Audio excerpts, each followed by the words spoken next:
Welcome to another episode of The Brand Called You, a podcast and podcast show that brings you leadership lessons, knowledge, experience, and wisdom from hundreds of successful individuals from around the world. I am your host, Ashutosh Garg, and today I'm privileged to welcome a very, very accomplished teacher, author, coach from the US, Mr. Rob Salafia. Rob, welcome to the show. Very nice to be here. Thank you for inviting me. Thank you. Rob is the founder of Protagonist Consulting Group. He's a keynote speaker, an executive coach, and a facilitator. He teaches at MIT Sloan School of Management. The first half of his career was a performing artist. He's an author of a book titled Leading from Your Best Self, Develop Your Executive Poise, Presence and Influence to Maximize Your Potential. What an amazing journey you've had, Rob. So let's start with your journey as a performing artist, a one-person variety show. Tell me about this journey.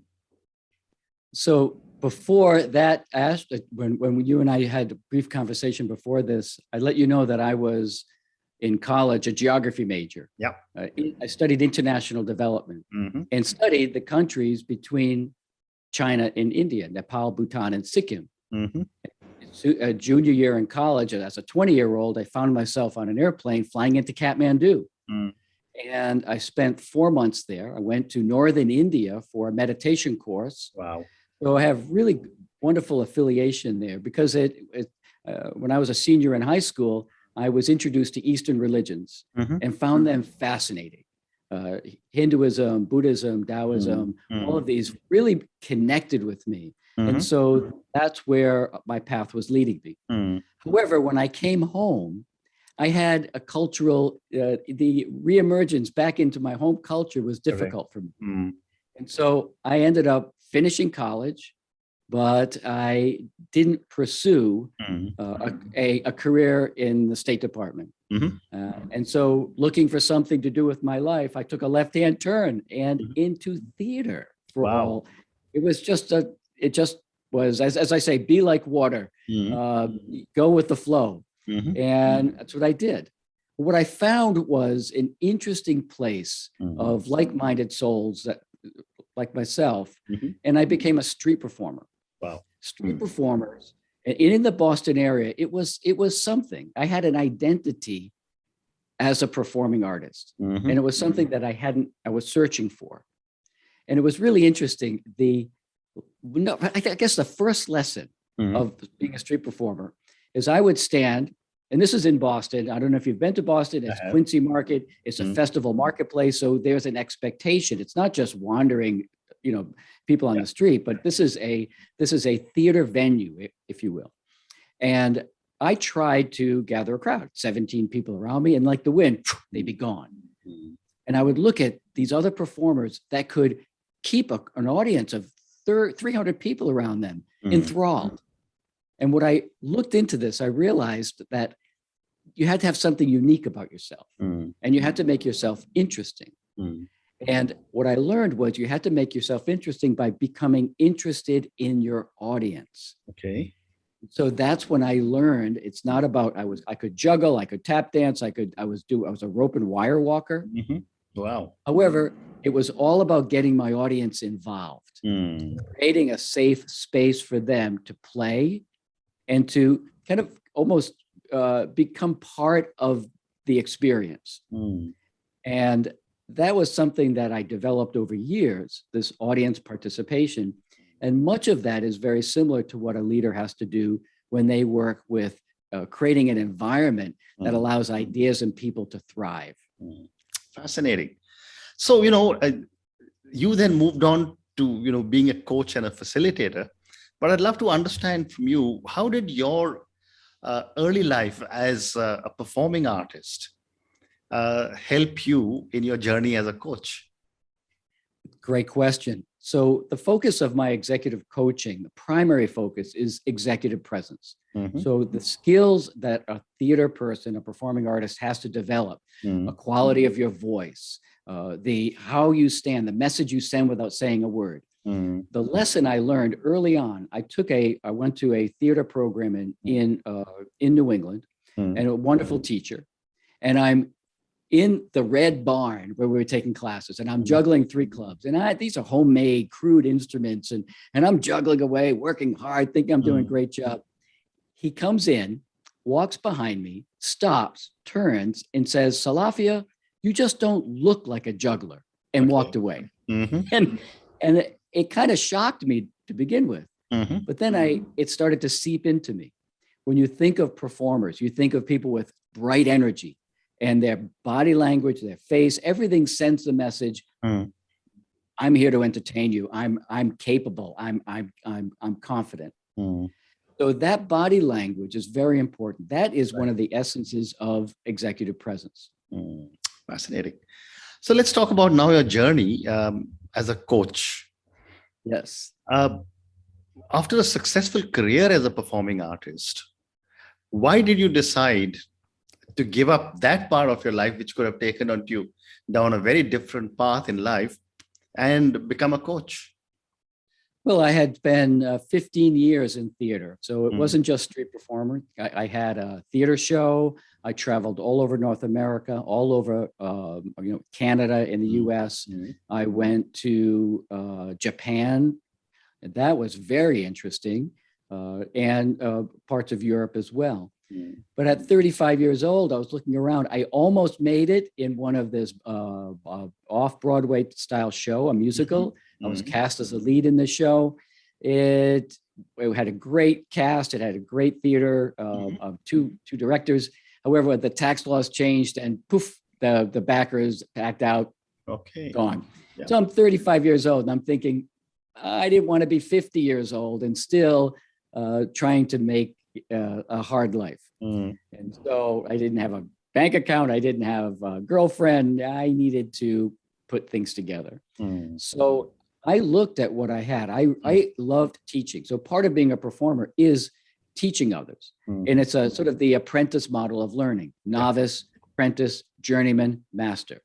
And so I loved learning. I had a vision for myself as a performing artist. What was I going to do? I hired a career consulting company to help me figure it out. And I started to ask myself the questions that I never did. What do I want to be? What's the vision for myself? What are some of the transferable skills? And all of a sudden things clicked. I ended up at Boston University for 5 years at the Center for Psychiatric Rehabilitation. I ran a job development program there. I was trained as a rehab counselor. I got my master's in business. I started to teach corporate training classes around campus. And then I had an enormous skill set after 5 years.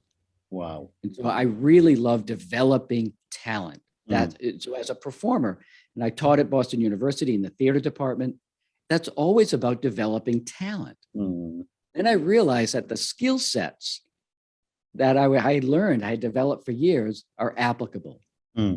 One of the, let's say, turning point moments in my life was when a friend of mine asked me, "Rob, I'm becoming a coach. Let me coach you." I said, "Fine." He says, "What do you want?" And it was the first time that I was able to say, I have this great skill set. I would like to be introduced to 2 or 3 consulting companies. I could see me for what I have to offer. Actually, within 2 weeks, I meet an old friend of mine in Harvard Square in Boston, in Cambridge. And he's with this woman who's the head of HR for Societe Generale, the French investment bank. He's working for a company that uses theater-based methodology to teach leadership development. Amazing. I went into that company. I did an audition. I got accepted. I was their top sales executive for 12 years. Wow. I opened up the relationship at Harvard Business School, American Express, a number of larger European companies. It was like I found my place. Amazing, amazing. So, the US has been way ahead of most other countries when it comes to coaching. But I remember when I was growing up, coaching or mentoring was done either by a family elder. That's right. Or in the corporate world, some senior boss who took a liking for you. That's right. Why has coaching become so critical in the world today? And coaching where people are willing to pay for it? Another great question. Mentoring and coaching are quite different. I agree. They're very similar, but they are quite different. Mentoring is that, like you said, that family member that puts their arm over your shoulder and helps you make sense of the world, maybe guide you into a place. I remember when I took that Eastern religions class in senior year in high school. I had a psychology class. I got lit up. And the two teachers, both of them, guided me into my college experience. That's good mentorship. Yeah.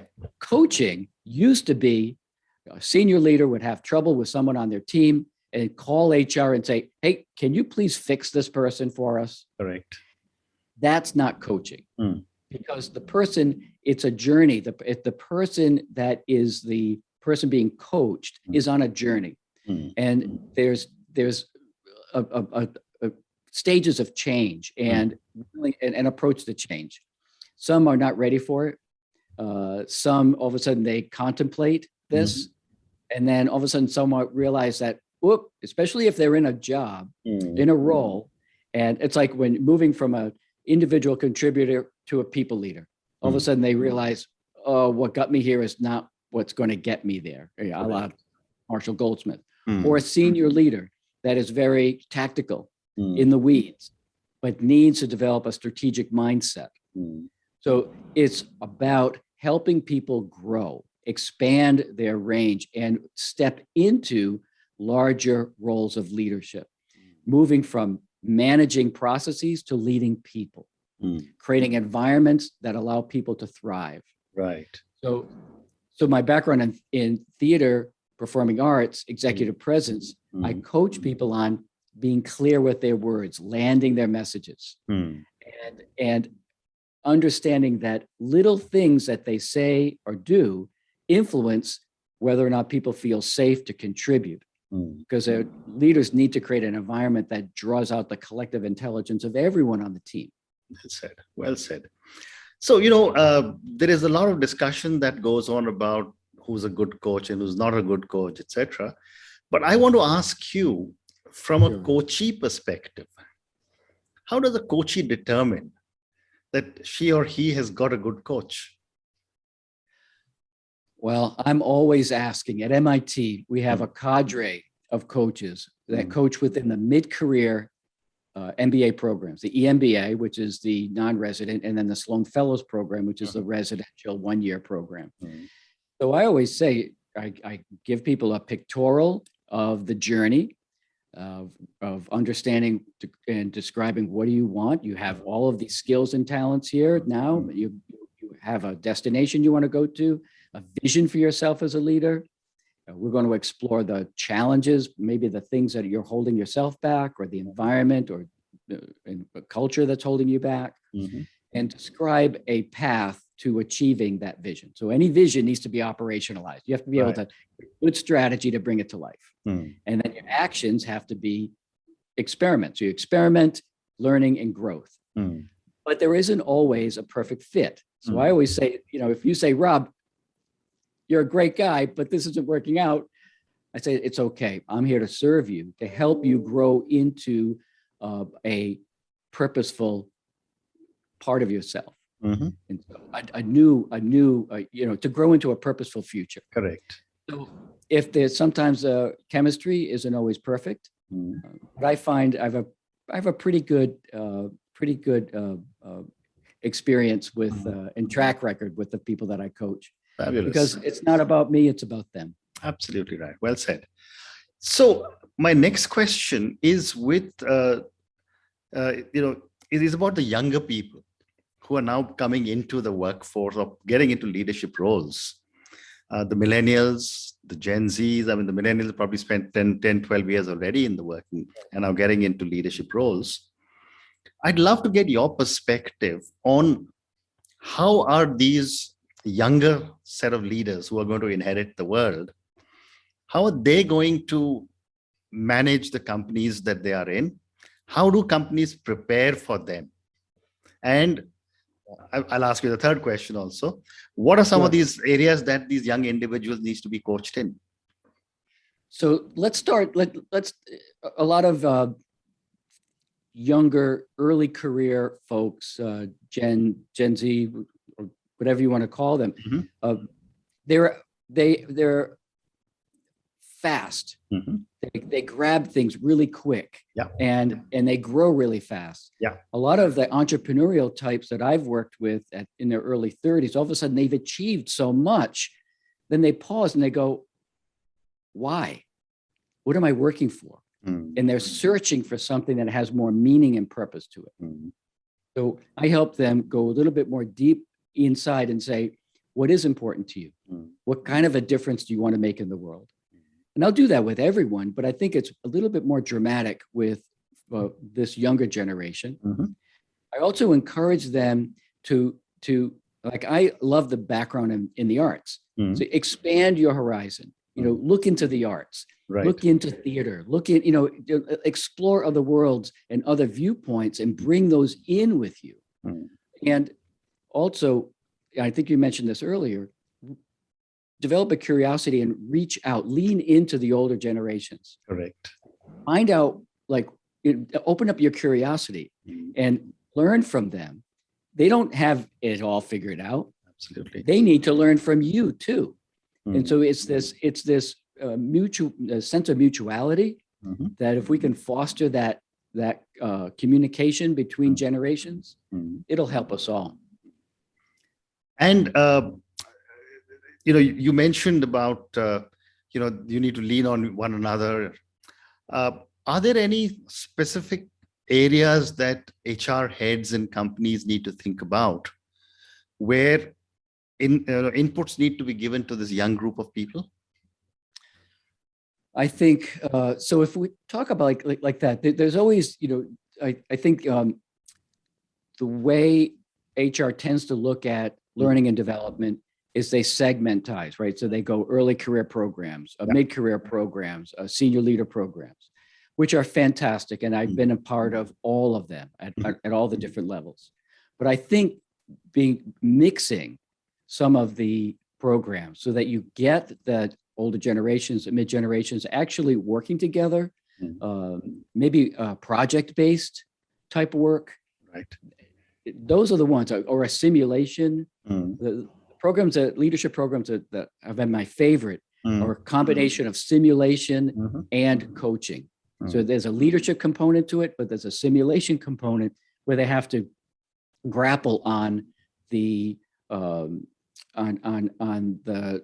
like creating a vision and a strategy for a company. And because what I've seen is senior leaders, when I work with them on tailoring their strategy to a specific stakeholder group, where they fall down is they lose connection with the employee and customer experience. So it's a sense of empathy that they need to develop.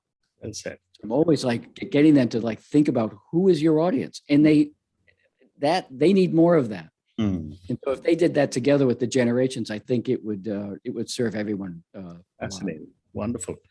So Rob, now let's move to your book titled Leading from Your Best Self, Develop Your Executive Poise, Presence and Influence to Maximize Your Potential. And there is your book. I'm assuming this is available on Amazon and all the other platforms. Yes, it is. Okay.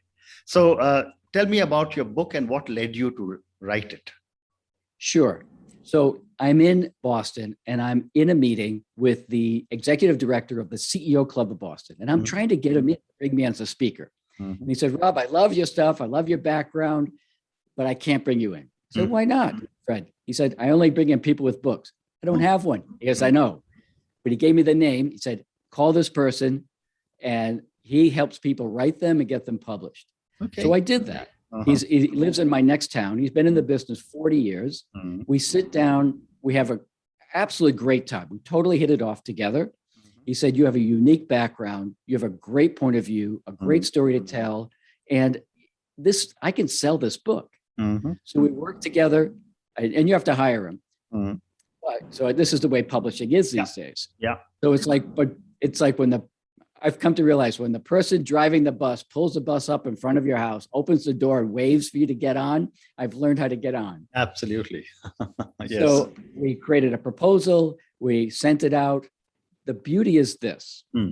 We get a response from McGraw-Hill Publishers, the #1 business book publisher in the US anyway, if not globally. And we get on a call with this woman, 26-year-old editor. She says, I love the idea of this book. I'm a tap dancer in New York City. I'm in a dance company. I teach yoga and mindfulness. Wow. I love this. You can't make that up. Yeah. Yeah. So it went right. You had a good deal. I worked with an editor, and there were a couple of key people that really helped me shape the book. The book poured out because I had all of these great stories from my coaching clients. But they were, writing a book is a different thing. I'm a speaker that writes as opposed to a writer that speaks. And it's a easy to read, great stories, and it simplifies and brings some of the more difficult analytical type issues that leaders face in easy to understand and apply. Fantastic. So for our viewers and listeners, try and share one anecdote or story from your book. So I'll call it the trap of the professional persona. Okay. I'm working with Ernst & Young. It's one of the big consulting firms. And I have 85 consultants in a room, the valuation group, for a whole day. And I asked some of the leaders, I said, I would like one of you to step onto stage with me and to share a story about or a situation that is currently unresolved, one that you're struggling with, a project or just an unresolved situation. And then we'll do a listing exercise. So this fellow raises his hand. He says, I'd like to do it. You have to imagine this 6'3", $4,000 suit on, manicured, perfect. I mean, this guy was perfect. Walks onto stage, takes his coat off, loosens his tie, shares the story. We do the exercise, worked great. At the end of the day, he comes up to me and he says, Rob, can I talk to you? I said, yes. I'd like to thank you. I said, why? He goes, that was one of the hardest things I've ever done in my career. Wow. For 20 years, I've been developing a professional persona, this veneer of invincibility, that I had to have all the answers. I had to be the person that was correct, perfect. This has been awkward. It's been heavy to hold on to. I'm not perfect all the time. It creates imposter syndrome. I thought they were going to laugh me off the stage. But think about that. A seasoned top leader in this organization was struggling with identity. So it goes to the heart of what authenticity means. It goes to the heart of identity. It goes to the heart of transparency, vulnerability, and creating an environment that we feel safe to be able to not be perfect. Wow. So Rob, I have time for one more question, and I was trying to debate what to ask you. But I think I'll go down to ask you a question on your avatar as a teacher. You teach at the MIT Sloan School of Management. I'd love to understand, from an artist to a coach to an author, how did you transition or how did you adapt to teaching at such a high level of intellect with students at one of the top business schools in the world? I don't try and compete with their intellect. Okay.